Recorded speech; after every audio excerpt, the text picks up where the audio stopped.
So we're gonna read 2 Chronicles chapter 1, and I'm gonna bring you to some specifics. I don't want to do the whole chapter, right? So the context is still gonna be respected.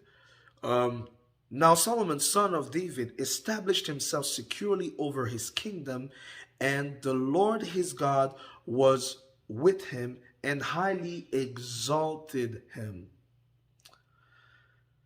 If we go a little bit lower in the same chapter, down the verses, verse 6, Solomon offered sacrifices there before the Lord on the bronze altar in the tent of meeting, where he offered 1,000 burnt offerings.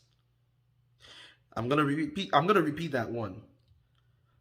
Solomon offered sacrifices there before the Lord on the bronze altar in the tent of meeting, where he offered 1,000 burnt offerings.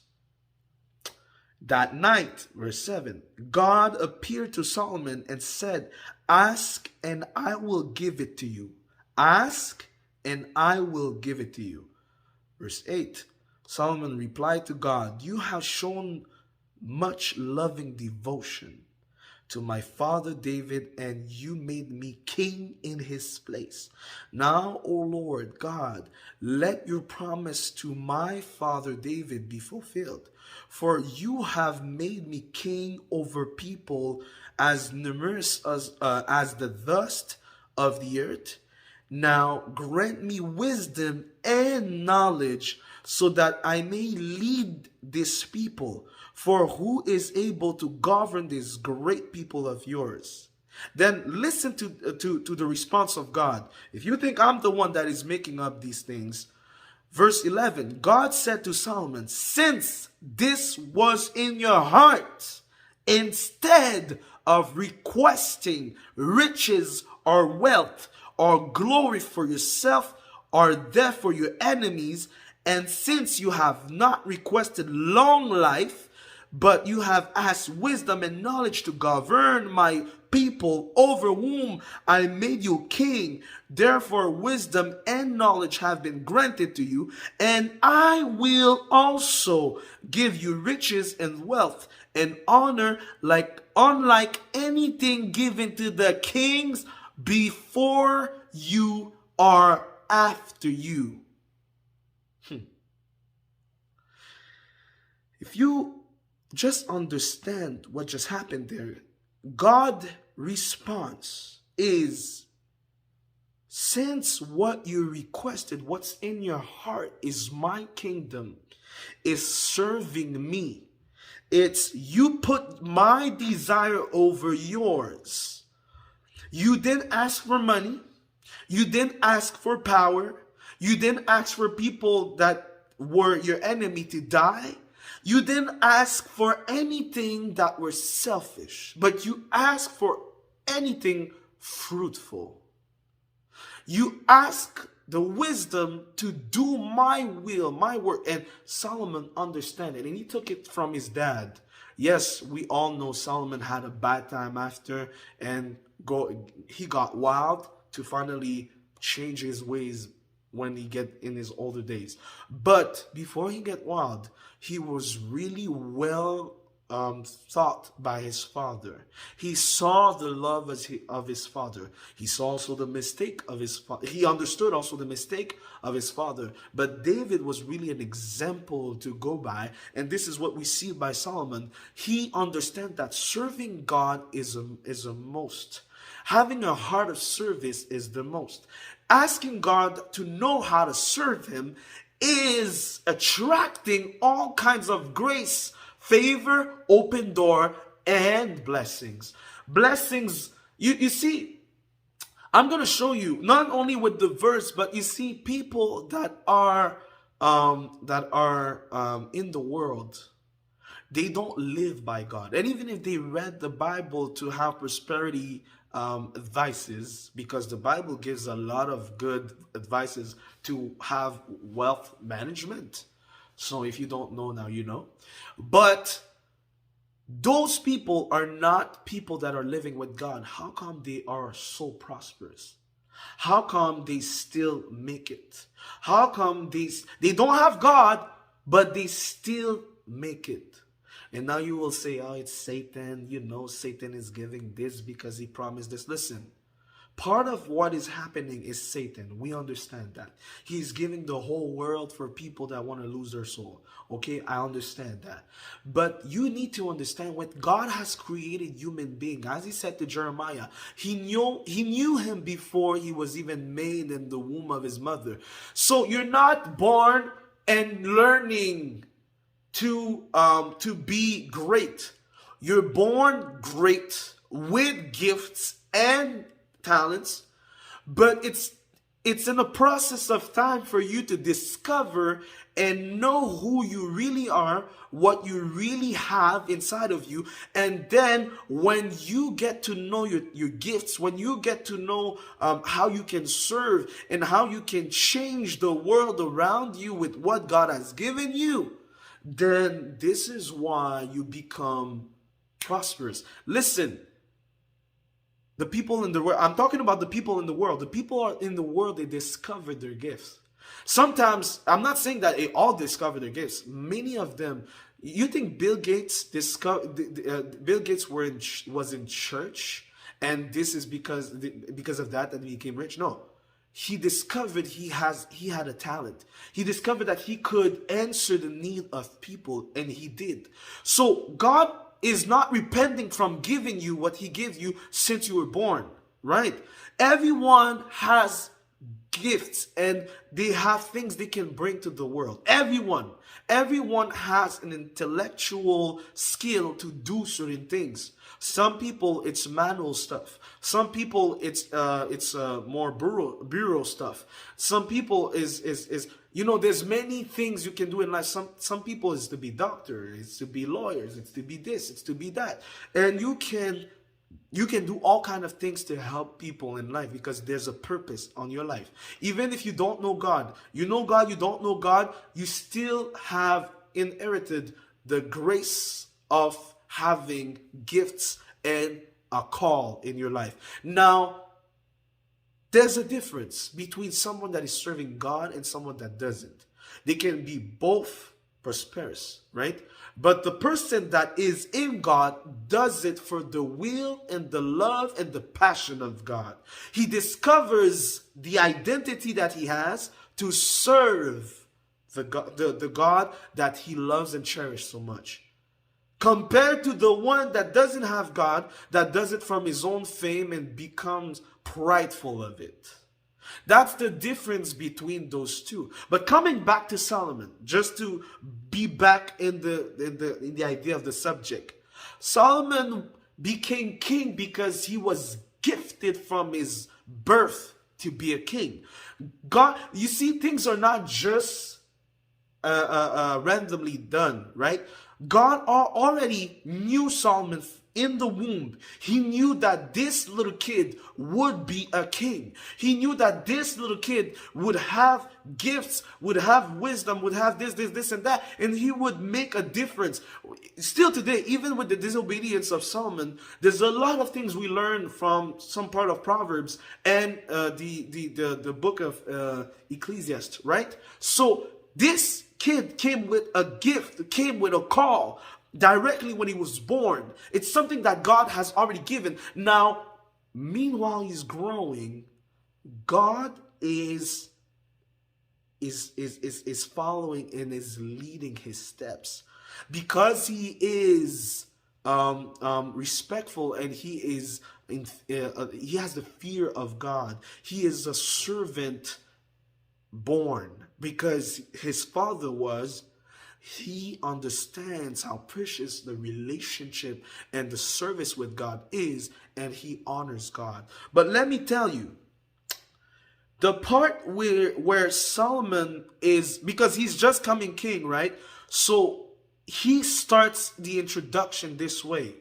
I'm going to become king, but because I'm going to become king and I know God has positioned me to be a king, I just don't know how to be a king. I don't know how to use what God has given me. I want to make sure that I use it as God wants it. We're talking about act of service here. I'm going to request from God. But listen, what I'm going to do first, it's not requesting. We are too good at just asking. You're becoming like someone that just keep asking for, you ask. But Solomon didn't do that. He seeked God. He made something tremendous. 1,000 sacrifices. I cannot go in all the details. I've preached one day on that. It's amazing.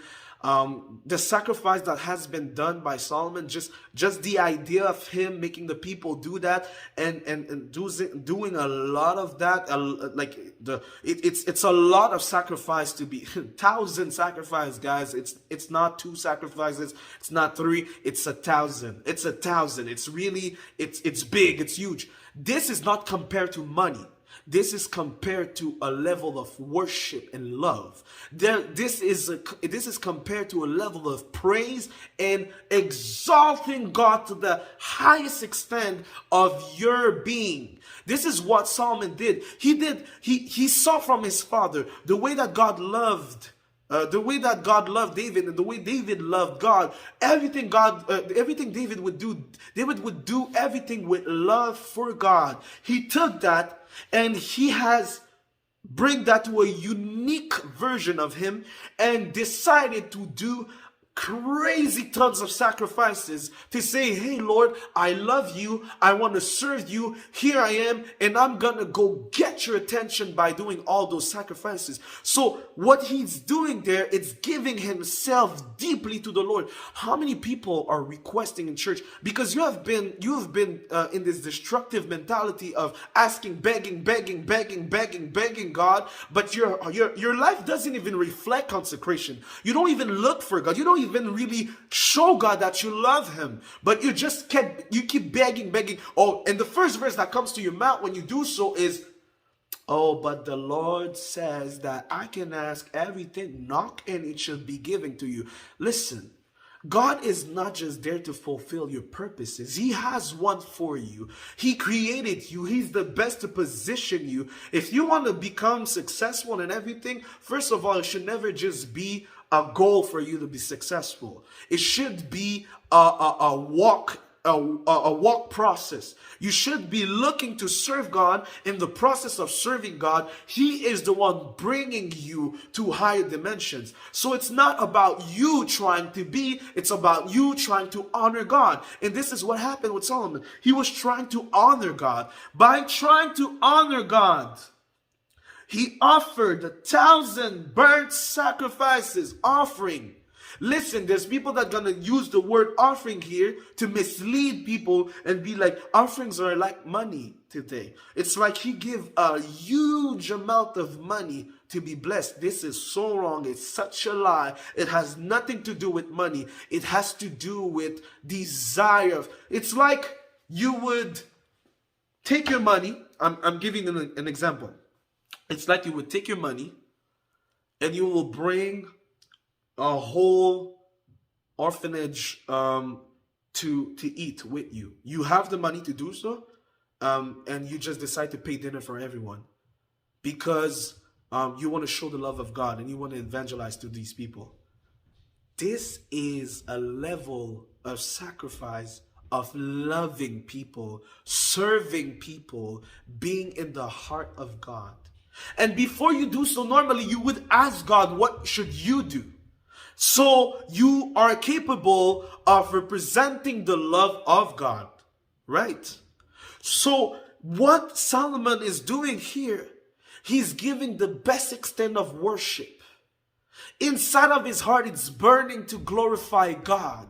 He wants to exalt God. He goes crazy by doing crazy things for God. This is how much he wants to love God. And God, when he does that, God comes to Solomon. That night he appeared. This is a dream, right? He appeared in vision. And he says to Solomon, ask and I will give to you. But you know what? I like the fact that God never specified to Solomon what should he give. What should he ask? Sorry. Never you see God saying to Solomon, you should ask me this and I'll give it to you. No. He said, ask and I will give it to you. Sometimes I feel like God is just testing, right? He's just showing, he's just trying to see, and no, actually not see, but make you look at your heart and see what really is the bottom of what is your motivation. If your motivation is just to be successful and you're giving to be successful, you're becoming an outsider. You're becoming someone that never understands the principles of God. This is not even the new covenant. This is the old covenant.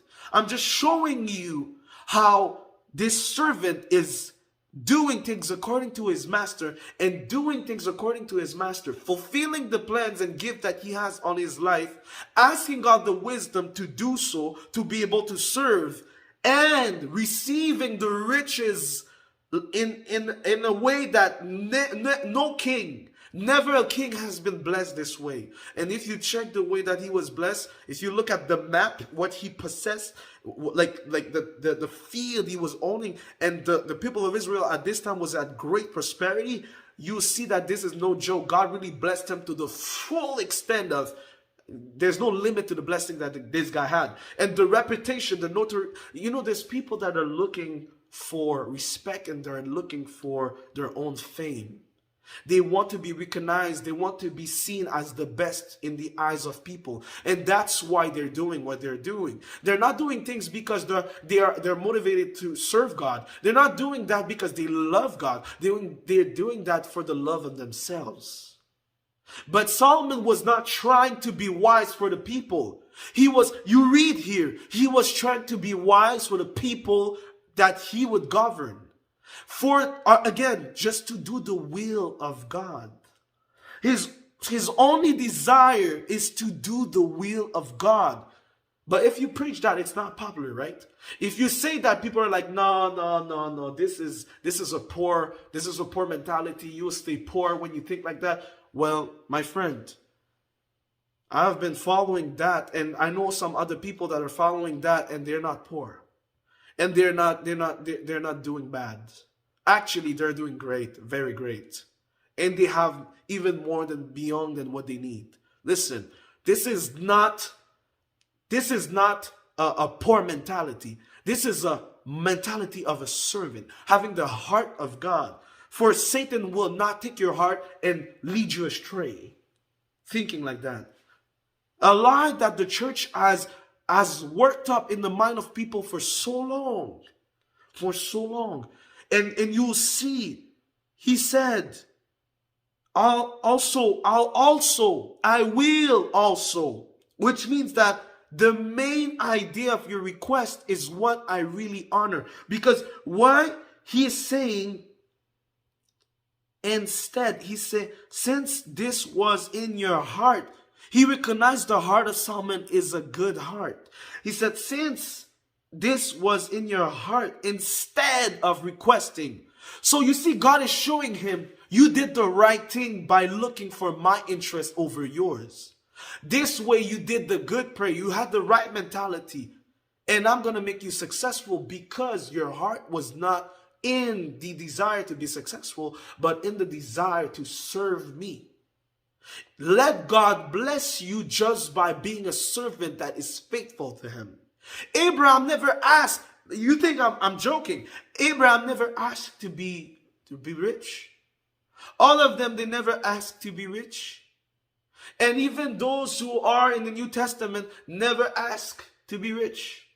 It was never a prayer that was made from their mouth. Give me just a passage where I can see a true man of God that requested to be rich to serve him. Just give me one. You won't find. Because a true servant of God is not looking after the things of this world. A true servant of God is looking after God's heart. You understand? And just so I can finish, this video is longer than I wanted it to be. But I think it's really important to go and break that lie, right? I'm gonna look for the next verse to give you, right? So bear with me.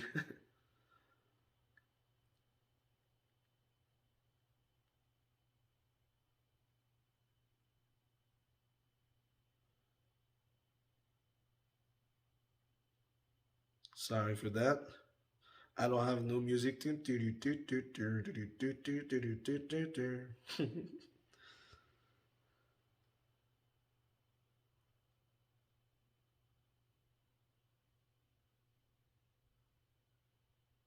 It's coming. It's coming. Okay, so 2 Corinthians 9:7 will show you in the New Testament the right mentality. Giving is a good thing. As I said, we must give. Like we cannot be hypocrite. We must give for the purpose of seeing the kingdom go forward. Give because the assembly together is working on a bigger purpose than their pocket. They're working on winning souls. And transparency of the church, showing you the finances.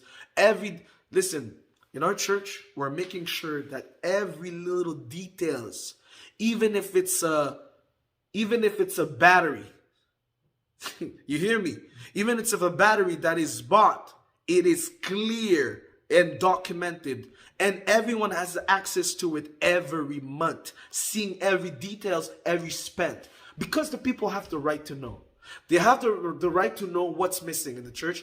They have the right to know what is needed. So everything is documented to the, you understand what I mean? So here, the idea, or even, giving is not just the assembly, and because we have this mentality that giving is just money, and giving is just at a specific place. You can help someone that is in need that didn't eat.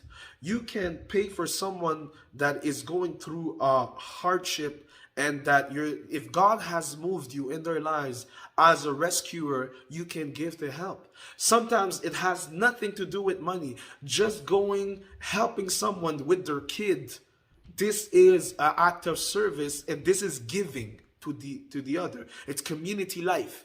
Helping someone cleaning their house, their new house they just bought, and doing painting with them. This is an act of service. It's loving people, and it's giving. It just bring people to eat with you, and make sure that they never miss nothing. This is an act of service. It's giving. So giving is not just money. Giving is also being there for people, help them with whatever they need. It's to assist them. It's to be caring for people.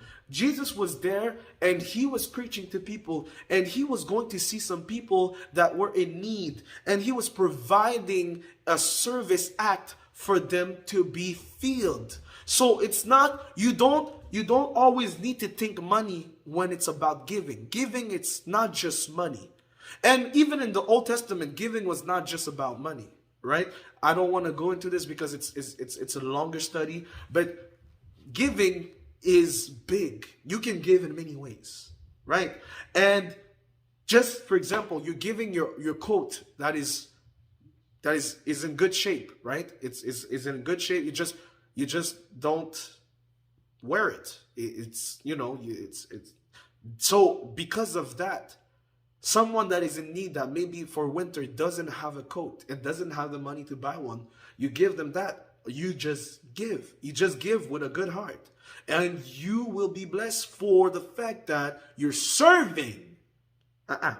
Not because you're giving and you want back. You're serving. It's your service, right? And this passage that I just gave you, 2 Corinthians 9:7, in a specific context, it's showing that you should give as the resolution of your heart. It means that inside of you, if you feel like giving for a cause, you should give the way that you feel you can do it. And nobody should discriminate you for what you're doing. As much as you could do it, you did it. That's the whole purpose of it, right? If you have to go and leave with something today, remember, it's a lie that we have nourished for so long. The more you give, the more you're blessed. This is a straight lie. There cannot be more lies than that. And people in outside sometimes even know it. And they laugh at us. Sometimes they laugh at the church because the church thinks stupidly. Thinks that, oh yeah, if I do this, I will be blessed.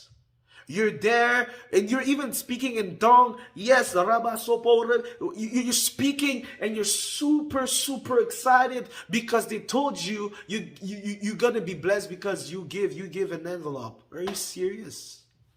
And you never saw that money coming. And sometimes there's coincidence and people try to use coincidence to say God has blessed them because they have given at a certain even. And look what happened. You see what's funny? Let me tell you something. Okay, let me tell you something.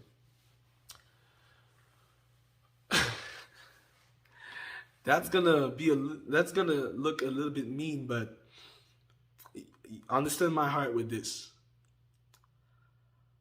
Some pastors, and I'm not targeting anyone in particular, okay? You can see I didn't mention any names, any churches. That's not the goal. Some pastors, they will say to the people, God has blessed me because I have given in the ministry. Sometimes God has made a sow somewhere to give something, and he responds with something bigger. But listen, most of the time the ones that are speaking like that are fully taken in charge by the church.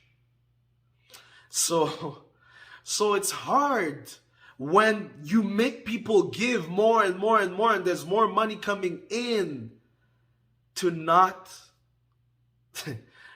be able to get more. You understand what I mean? Like if your church is generating money and there's more money coming in because people are giving more, you're saying that people should give 1,000, people should give 500, people should give this, people should give that. Well, there's a lot. And think about it, guys. How many churches have like 3, 4, 5 services, right? So you can count how many services the offering is coming in. It's hard to not have more. It's hard. It's really hard because now it's personal to each pastor, but some people will take a certain percentage of what's coming from the church. I'm not saying that they're stealing, It's okay. It's not unbiblical to be fully endorsed by the church. It's a choice. It's a choice. Some people will go full time and will be endorsed by the church and do some preaching in different places to be able to maintain their needs, their family, and it's right. It's okay. It's not against the Bible. What's against the Bible? It's knowing that you won't cover enough money for your family, or knowing that you will not cover enough money for the church, and trying to manipulate the people with some verses to scare them off, tell them that they are cursed, and because of that, force them to give, and tell them exactly what to give to your ministry. This is what's wrong. It's not wrong that they're endorsed and covered by the church, because the Bible says you can do so. You can do so. It's normal. The person is living entirely just for the service of the church. There's people that are taking those positions of leadership just to be able to get the money that they wouldn't be able to go get outside. And no, it's not easy in the beginning of the church to really live from the money they give you. So they will tell you, like sometimes people make videos, they don't understand. Listen, I've been around pastors. I'm not going to go there, but I know certain things, okay? I know certain things. I know how it works. Myself, I'm not endorsed by no one. So that's why, like, I don't care. I'm okay with the fact that some people are doing it. What I'm not okay with, it's what you're gonna use as a tactic to destroy the mentality of people and make them slaves of your pocket. That's wrong. That's wrong. And this is what I'm denouncing. There's good pastors that are living by the wealth of the treasure of the church. They have a certain percentage and they're really honest. I'm not saying that sometimes it's just the teaching. They have been taught this way. It has been passed from generation to generation, and here you go. But the reality is, for you that is hearing that, give 1,000 and you will be blessed. Give 2,000. Give 5,000. Hey, wake up. Just wake up. See, the church, Jesus never showed that. I don't understand. We call ourselves Christians. We call ourselves disciples. Jesus never showed something, but we apply it freely. And then we're going to blame God and say that God is false and say that Jesus is a spam because of those experiences.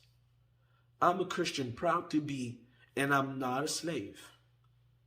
But it's just being smart with what God has given you. He gave you wisdom, He gave you intelligence, He gives you the word, He gave you revelation, He gave you His spirit, and it's for a reason. Now, being a disciple is coming with a certain understanding, reasoning, and a certain discernment. Not everything is God. Not everything should be called God. And not everything should be practiced in the name of God. And that's the reason why this lie is so dangerous. But I'm going to be done with the video. I'm going to be done with the video. And I'm gonna say that if you are one of these people that were spammed by the church, I want to say I'm sorry for this situation in the name of the church, for this should have never happened. I'm gonna also let you know that you should seek for God and seek for God for restoration and changing your ways too, because just following men to follow men is never a good practice. I would tell you, for those who are under this kind of mentality still, and you're proud to be, then probably you should check back your theology, right? And at this point, only the Spirit of God can work. I'm just a messenger. I'm just bringing the word, but at the end, it's for you to make the decision. So be blessed. I pray that God open the eyes of many. I pray that God would reveal Himself through people. I pray that God will break the curse of slavery in your mindset, and that you'll be free to worship Jesus in the real way intended.